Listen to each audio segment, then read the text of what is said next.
விவசாயியின் புத்திசாலி புகார்.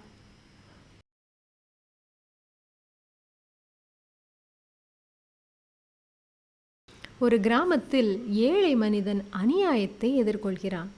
ஆனால் அதிகாரிகள் கேட்கவே தயங்குகிறார்கள். பல நேரங்களில் நம்முடைய குரல் சிறியதாக இருப்பதால் அது கேட்கப்படுவதில்லை. அதனால் சிலர் தங்கள் பிரச்சனையை சுவாரஸ்யமாக, வேடிக்கையாக அல்லது வித்தியாசமாக சொல்ல வேண்டிய சூழ்நிலைக்கு தள்ளப்படுகிறார்கள். இன்றைய கதை அப்படிப்பட்ட ஒரு புத்திசாலி விவசாயியை பற்றியதுதான். அவர் நேரடியாக புகார் செய்தால் யாரும் கேட்க மாட்டார்கள் என்பதை அறிந்து கொண்டு ஒரு நகைச்சுவையான புகாரை முன்வைத்து அனைவரின் கவனத்தையும் ஈர்த்திருக்கிறார். இப்போது அந்த சிந்திக்க வைக்கும் கதையை பார்க்கலாம். எப்போதும் போல சாதாரணமான அரசவை நாளில் அரசர் கிருஷ்ணதேவராயர் அரியணையில் அமர்ந்திருந்தார். அமைச்சர்கள் ஆலோசனை நடத்தினர். படை வீரர்கள் தகவல்கள் வழங்கினர். அப்போது காவலர்கள் ஒரு ஏழை விவசாயியை அழைத்து வந்து அவரின் பெயர் ராமப்பா என்று அறிமுகம் செய்தனர். பழைய ஆடைகள், காலில் எந்த செருப்பும் இல்லை. அரண்மனையில் இருந்த செல்வந்தர்களிடையே அவர் மிகவும் ஏழ்மையாக தோற்றமளித்தார். அரசே, காவலர் சொன்னார், இந்த விவசாயி 3 நாட்கள் பயணம் செய்து இங்கு வந்துள்ளார்.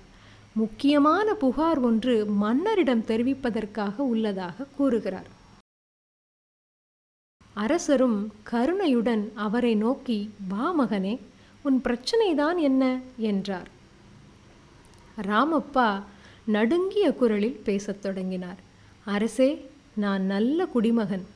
நிலவரி, தானிய வரி, மாடு வரி என எல்லாவற்றையும் நேரத்திற்கு கட்டுகிறேன். அரசரும் அதைக் கண்டு தலையசைத்து, நல்ல விஷயம்தானே, அப்படியானால் உன்னுடைய புகார்தான் என்ன என்று கேட்டார். அரசே, ராமப்பா மிகுந்த தீவிரத்துடன் இப்போது தன் கதையை சொல்லத் தொடங்கினார். நான் என் மாட்டுக்கு சரியாக வரி கட்டுகிறேன் என்றால் என் மாடு ஒழுங்காக நடந்து கொள்ள செய்வது அரசினுடைய பொறுப்புதானே என்று கேட்டார். அரசவையினர் குழப்பமடைந்தனர். மேலும் ராமப்பா தொடர்ந்தார். என் மாடு தினமும் என்னை அடிக்கிறது. பால் கறக்கச் சென்றாலும் அடிக்கிறது, உணவு கொடுக்கச் சென்றாலும் அடிக்கிறது. என் கால்களெல்லாம் காயமாக இருக்கிறது என்று கூறினார். இதை கேட்டு அரசவையில் அனைவரும் சிரித்தனர். மேலும் ராமப்பா சொன்னார், நான் வரி கட்டுகிறேன். ஆகவே அரசு என் மாட்டை கட்டுப்படுத்த வேண்டும். இல்லையெனில் நான் கட்டிய பணத்தை திருப்பிக் கொடுக்க வேண்டும் என்றார். அரசவையில் பெரும் சிரிப்பொலி. ஒரு அமைச்சர் கூறினார், அப்படியானால் மாட்டுக்கு பள்ளிக்கூடம் தொடங்க வேண்டுமோ என்றார். மற்றொருவர், மாட்டிற்கு தனியாக பயிற்சியாளர் அனுப்ப வேண்டுமோ என்று ஆளாளுக்கு கிண்டலடித்தார்கள். அனைவரும் அதை கேட்டு சிரித்தனர். ஆனால் ராமப்பா அமைதியாக நின்றிருந்தார். அரசர் முதலில் இதை கேட்டு சிரித்தார். ஆனால் பின்னர் ஒரு விஷயம் கூர்ந்து கவனித்தார். இந்த விவசாயியை பார்த்தால் முட்டாளாக தெரியவில்லை. அவரது கண்களில் ஒரு புத்திசாலித்தனம் இருந்தது.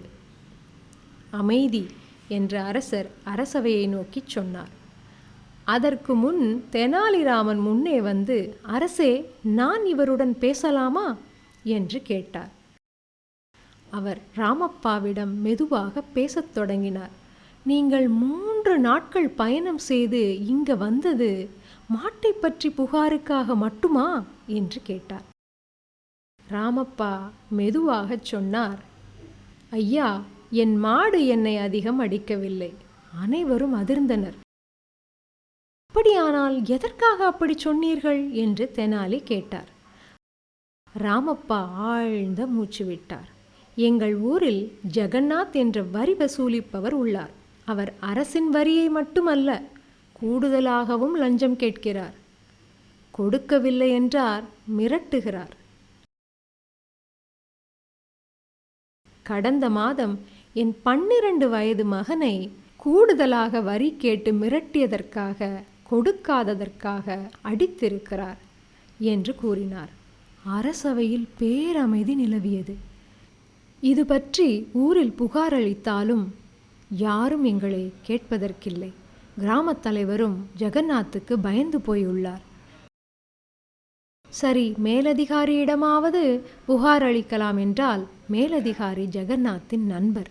ஆகவேதான் வேறு வழியின்றி எப்படியாவது அரசின் கவனத்திற்கு இதை கொண்டு சேர்க்க வேண்டும் என்று எண்ணினேன். அதனால்தான் இப்படி ஒரு நகைச்சுவையை தயார் செய்தேன். எப்படியாவது அரசனுடைய கவனத்திற்கு இதை கொண்டு சேர்த்துவிட வேண்டும் என்று நினைத்தேன் என்று கூறினார்.